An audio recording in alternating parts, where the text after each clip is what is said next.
What are some of the worst privacy violations left? And talk, for example, about love int. Love int, or love intelligence, is the intelligence community's sort of insider cute term for spying on spouses, romantic interests, exes. The webcam light doesn't even turn on. I always wonder what was under those. Okay, let's stick to family in Geneva.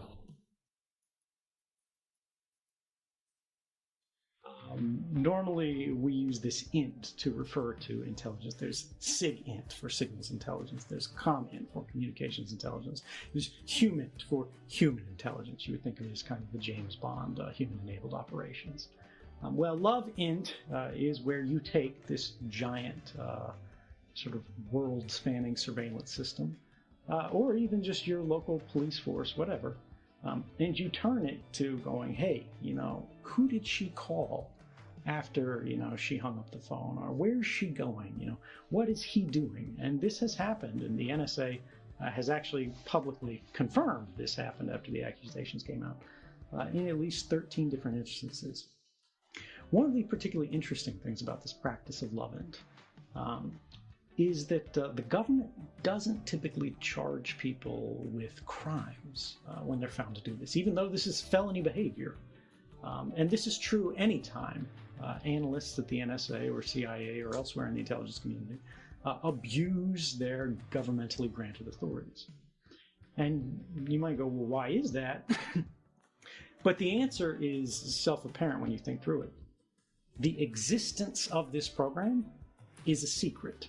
The operation of this program is itself possibly unlawful in the most charitable sense, likely unlawful in the way I would put it.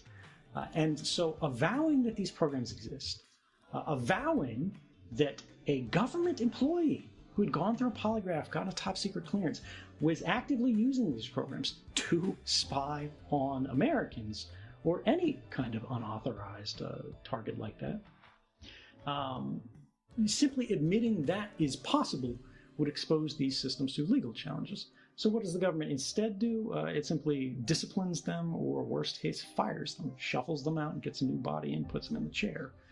And so this is the kind of low-level constant abuse that is not likely to go away because it's introduced by a human element in the context of this larger systemic problem. What else is the problem? Prism? Turbulence? Well, I mean, we could go on all day with this. I would say for the average listener, if you want to see the full scope of what's happening and why it matters, all of the facets of it, look at my book, Permanent Record. That's why I wrote it, is for you. But what's not in the book, and what is a concern, is what's coming down the road. Amazon has added retired four-star General Keith Alexander to its board of directors. General Alexander also served as director of the NSA. And this is, I see things like companies like Amazon.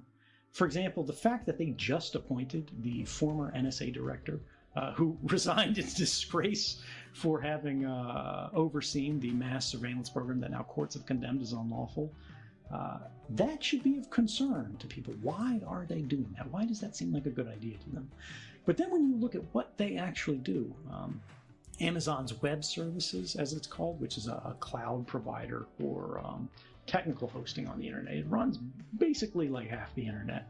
I looked at statistics recently, and I think when you look at the largest sites, it is a substantial portion of the internet's traffic. This is all going through Amazon's data center. These are all things they can see. These are all things they can record.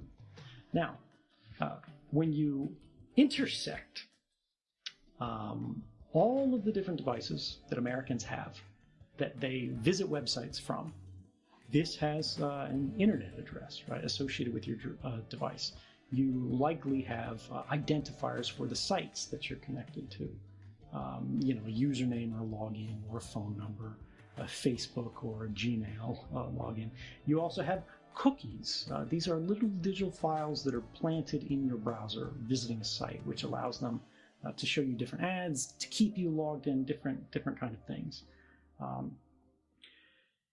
Now, this means you can track to a more detailed degree what people are looking at on the internet, what they're visiting, what they're searching for, what their interests are, what their political leanings are. You can do sentiment analysis even without looking at anyone on an individual level by taking these identifiers, these locations, these associations and affiliations, where they were in the world, because their location services were turned on, who they were there with. This is happening more in the context of like COVID tracing programs. And then you go with all this rich information that Amazon has about purchasing decisions, about financial information. They know what your card is, right? They know what your shipping address is. They know all of these things. And you start to collate these together. And now we see Amazon, because of their Alexa or Echo or whatever these things are called these days, they hire Keith Alexander. They implement this thing called the Sidewalk program or whatever, where it is listening not just to you in your home. It's not just listening for your devices, but it's listening for the radio information provided by other people's cell phones, by the Wi-Fi access point, the unit next to you in an apartment building, or on vacation or at a hotel. And all of this thing is being collated by Amazon, and it's all being sent back. What they are doing is they are getting a broader and more detailed sense of the world's identity, right? Individual identities, collectively and individually. They are cross-referencing them with basically intellectual interests and pursuits and purchasing information. This is called enriching it. And then they're sharing it, they're applying it to uses that we don't know about. They're partnering increasingly with like police through subsidiaries. We see things like Google and their Ring doorbells and all that. And what this means is we're entering increasingly a quantified world where everywhere you go, everything you do, everyone you interact with, and everything you're interested in is now being prejudged. It is being collected and recorded and analyzed and assessed, and not by humans. We don't have the benefit of human judgment here. An algorithm makes a decision about whether you're desirable or undesirable, about whether the things you're doing are good or bad, and we don't know how that is being applied yet. But we do know once they have this information, we can't take it back from them under the laws as they are written today.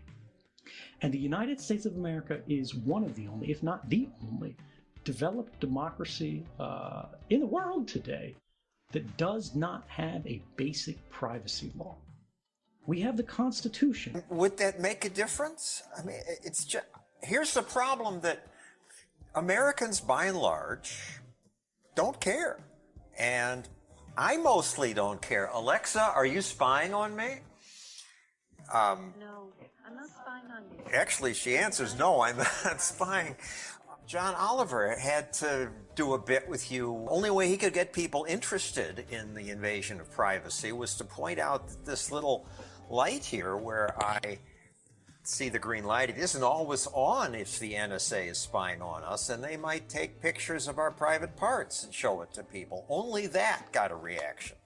This is something that's I encounter constantly. And again, I've spoken in places all over the world. All kinds of different countries, all kinds of different audiences, all kinds of different age groups. And I typically hear this as a question being asked by older people. And the interesting thing is it's formulated a lot of times as young people don't care. They go, they're on Facebook, they're on Instagram, they're putting this all out there on social media. And the reality is when I talk to audiences and I have these conversations, young people care more about privacy, and they care more about these intrusions, because just as my generation grew up with the sort of web, they know this web 2.0, this interactive web where you aren't just reading things on static sites, but you're interacting with them, you're posting, you're enriching, right? But that sharing is selective. And this is clear when you look to these big, basically beauty pageant sites like Instagram, where people are putting themselves through filters, they're showing their wonderful dinner. they're not showing their garbage piece of burnt toast in the morning. Why? They're doing that because they understand that they are selectively sharing. They're looking at experiences in their lives, at parts of themselves, as thoughts, parts of a conversation that they want to bring other people into. They want to invite you into this. They don't give you everything. And what is happening is that trust, that openness is being exploited by companies that could not sell us, products when they commercialized the Web 1.0, right? Do you remember the tech boom and pets.com? Younger listeners have no idea what we're talking about. But the early forays into the internet were not wildly successful. There was a boom and a bust because they were trying to sell us things that we did not need. Once they realized that there was only so much they could sell us, they went searching for a new product. That led to the new web, and their new product is us. We are not the users of this system. We are being used by this system. And the reason that you say you don't care about this is, and I say this without any offense intended whatsoever, is because you do not understand the way that that system is being used against you. And that's not due to a failing as you as an individual. That is by design. These companies do not want you to understand how it is being used. They work with lawyers. How is it being used against me? It's profiling you. It is basically creating what's called a pattern of life and a social graph, not just for you, but for everyone.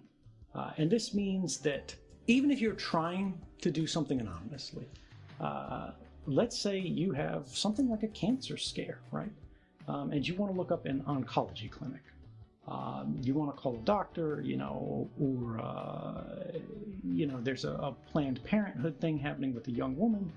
All of these different things, you just want a moment to seek help. You're in a vulnerable state. And you try to open like a private browser window. By the way, that doesn't work for the kind of tracking that we're talking about here on the network level, just for anybody listening. But a lot of people think it does. And they reassociate your identity based on what's called a fingerprint that they've established of your browser, of your device, of your logins. Google's doing these things on your phone. Apple's doing these things on your phone to different extents. But the idea is they're trying to encapsulate not just what you are, but how you think, how you live, who you interact with, to make you a value in a database, in a set, in a solution that can then be influenced and controlled. And when you ask what they're doing to you, right, this is where people start to lose it because it feels like an abstraction. It's not clear to them because they haven't seen, a neighbor get marched off on the street, as happened in like World War II kind of Nazi uprising context. Where you've got data sets that were constructed for like a census by a group like IBM, and then it's abused and applied to a different purpose. And we went, well, it's harmless, it's a census, it's something that you want. You don't see how these things are going to be applied later.